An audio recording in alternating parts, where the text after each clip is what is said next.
So in today's video, I'm going to show you how you can make this cool pop-up text effect in the free version of DaVinci Resolve.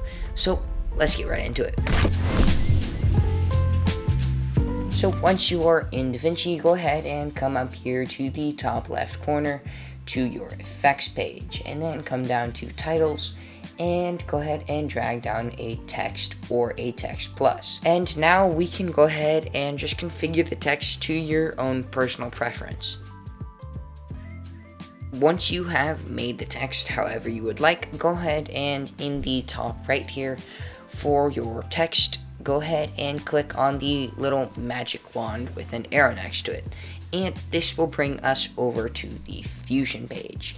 Now, although it may look a little bit scary at first, trust me, it's pretty simple. So go ahead and in the top right corner over here, activate the spline editor if it isn't already open. So now we can go ahead and come down here to size and bring this down almost to nothing and make a keyframe. So then go ahead and come forward about 10 frames or whatever your personal preference is.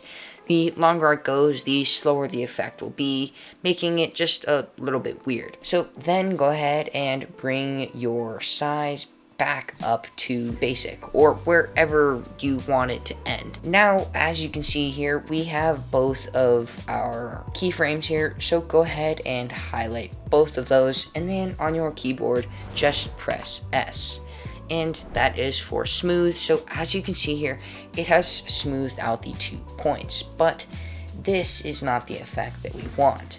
That is simply just smooth. So go ahead and on the first keyframe here, bring this over to somewhere about right here, and this will basically just make it nice and quick.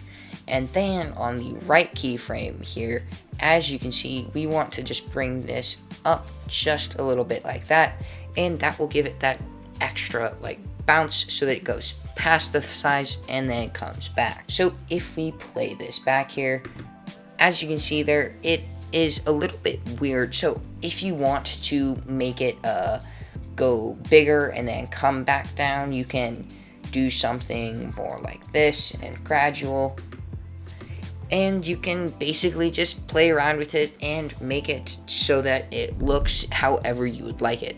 So if you like this video or it was helpful, go ahead and click on this one next, and I'll see you in the next one.